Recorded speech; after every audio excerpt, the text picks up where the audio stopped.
$500 million. That is the number that detonated quietly, without a press conference in Washington, without a single vote in Congress, and yet triggered one of the most devastating self-inflicted policy failures the United States has seen in decades. $500 million invested by Canadian Pacific Kansas City to do one simple thing: move Canadian grain straight from Manitoba to Mexico City.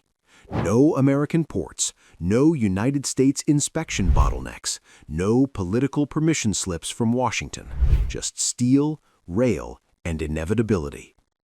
At the same time, Donald Trump was threatening tariffs, border crackdowns, and economic punishment, convinced that pressure would force Canada back into line. Instead, it backfired.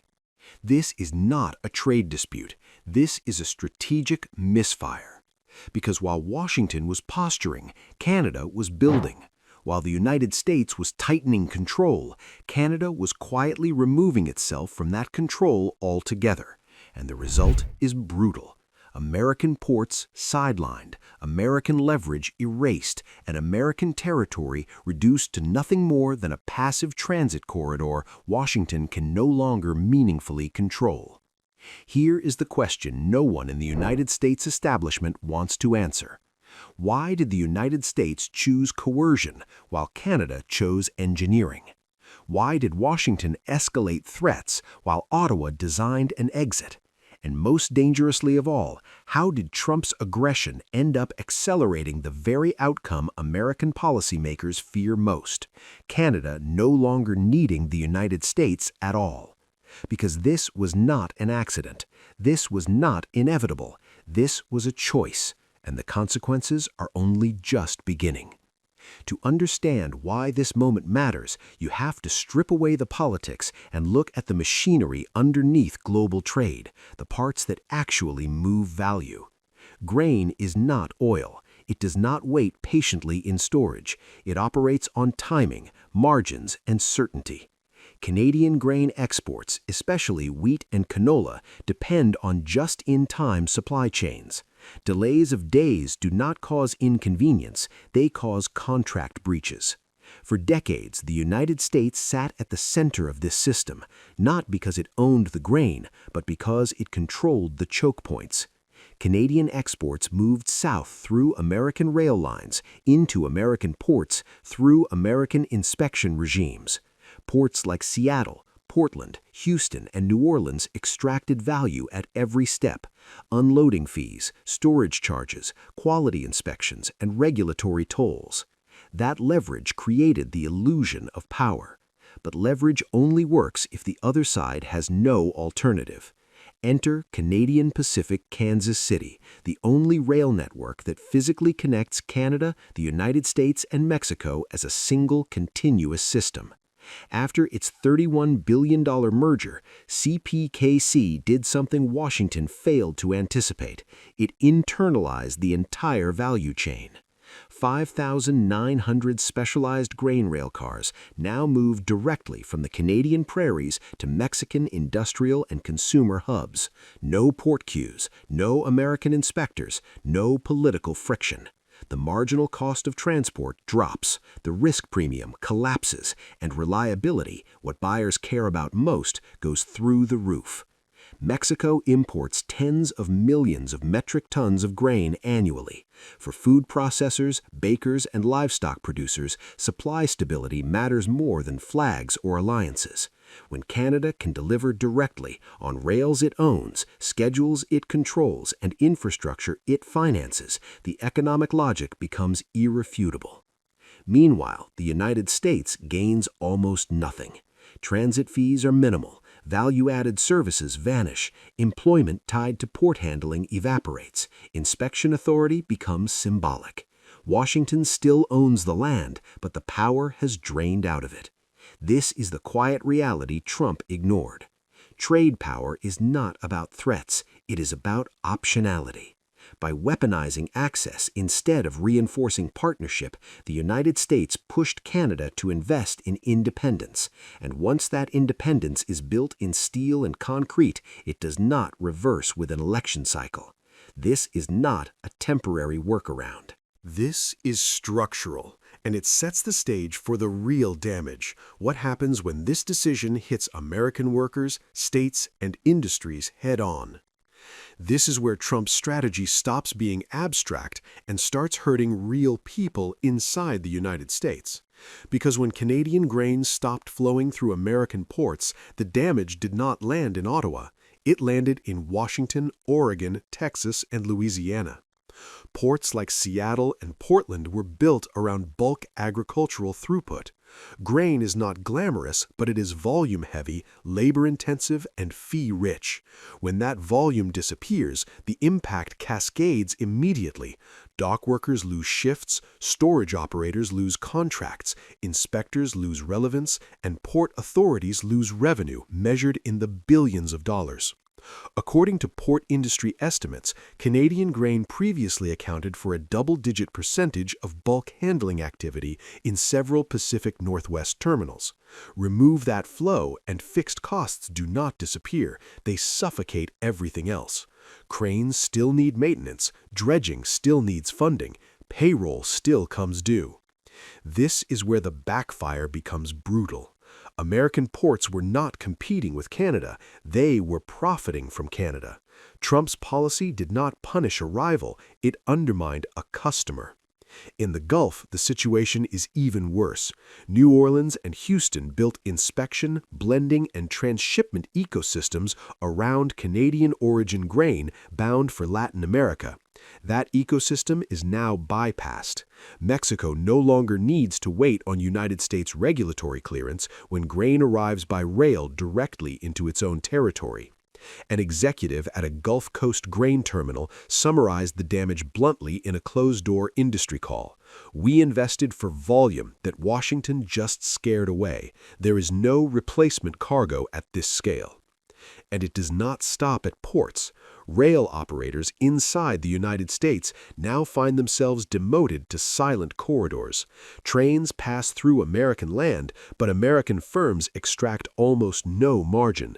No handling, no storage, no inspection, just steel wheels crossing territory that no longer generates economic gravity. Farm state politicians are discovering another unpleasant truth. This weakens their negotiating power globally. When Canada and Mexico align directly, United States agricultural exporters lose leverage in price talks, timing, and regional dominance. This is not protectionism. This is self-sabotage. Trump promised strength. What he delivered was displacement of revenue, of jobs, and of relevance. And once supply chains reroute, they rarely return out of nostalgia. Which leads to the most dangerous realization of all. Canada did not act alone. This move triggered a counter-strategy, one that Washington cannot see clearly until it is too late. While Washington was busy reacting, Canada was already executing. This is the part American policymakers consistently underestimate. Canada does not announce retaliation, it builds it. The $500 million rail investment was not an isolated infrastructure project. It was the visible edge of a much larger strategic pivot, one designed to make future American pressure irrelevant. At the center of this shift is Canadian Pacific Kansas City, now functioning as a continental backbone rather than a national carrier. Grain is only the beginning. Fertilizer, energy components, industrial inputs, and eventually containerized goods follow the same logic, move north to south without touching United States-controlled bottlenecks. But the real signal came in Mexico City.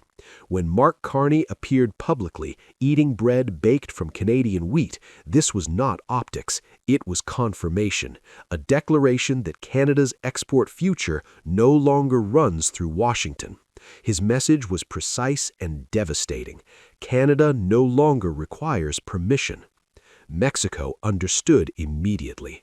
As a fast-growing consumer market with rising food demand and manufacturing ambitions, Mexico gained stability, pricing power, and sovereignty. Canadian supply arrives directly, Mexican infrastructure absorbs value domestically, and American regulators are locked outside the transaction. Beyond Mexico, the ripple effects are expanding. Canada is quietly aligning logistics standards with European buyers. Rail-to-port corridors on the Atlantic side are being upgraded. Long-term contracts prioritize predictability over proximity. In plain terms, Canada is diversifying political risk away from the United States. This is what strategic resilience looks like. Infrastructure is destiny. Once rail capacity, terminals, and contracts are locked in, they last for decades. 50 years is not an exaggeration, it is the life cycle of heavy trade infrastructure. And here is the uncomfortable truth for Washington. None of this violates trade law. None of it requires confrontation. None of it can be reversed by tariffs. The United States still sees borders. Canada sees routes. And by turning economic policy into a weapon, Trump forced Canada to make a choice it had postponed for years. That choice is now poured in concrete, laid in steel, and financed for a generation.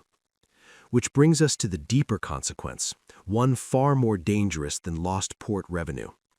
This is not just an economic shift, it is a geopolitical realignment.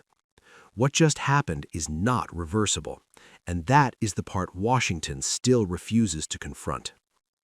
Trust, once broken in trade, does not reset with an election. It calcifies into policy. It becomes underwriting assumptions, contract clauses, and infrastructure blueprints designed specifically to avoid future risk. Trump's threats did not merely disrupt a shipment, they destroyed confidence. For Canada, the lesson was clear. Dependence on United States political stability is a liability. When access can be questioned, delayed, or weaponized, rational actors do not negotiate harder, they exit.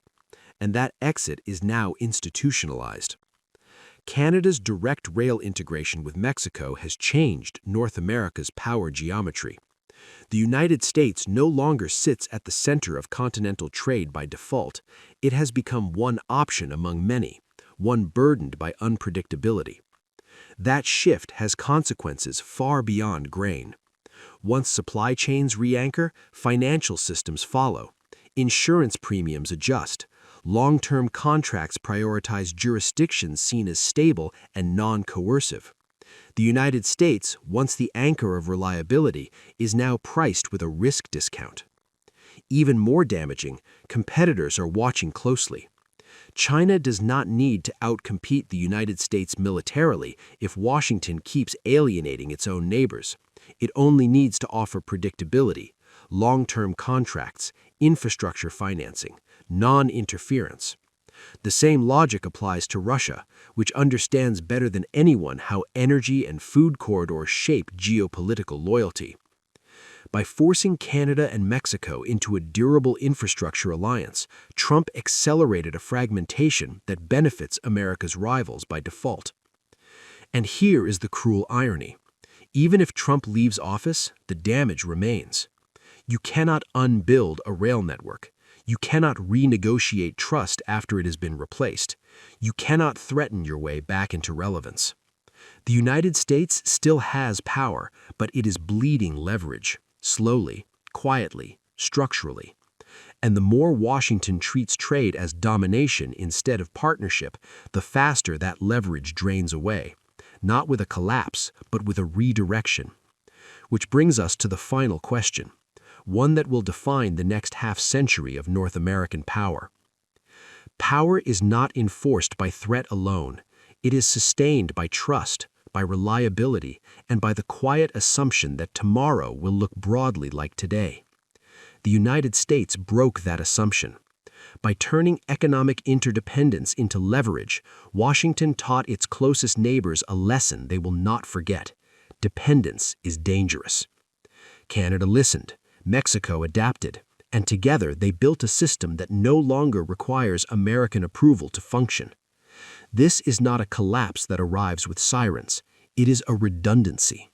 A future where American territory is crossed but not consulted, where infrastructure flows around Washington instead of through it, where influence fades not because it is defeated, but because it is no longer needed.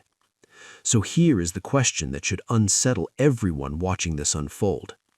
If the United States can no longer be trusted by its closest allies, how long before it discovers that power, once bypassed, is almost impossible to reclaim? And when the next crisis arrives, will Washington still control the continental lifelines or merely watch them pass by? The debate starts now.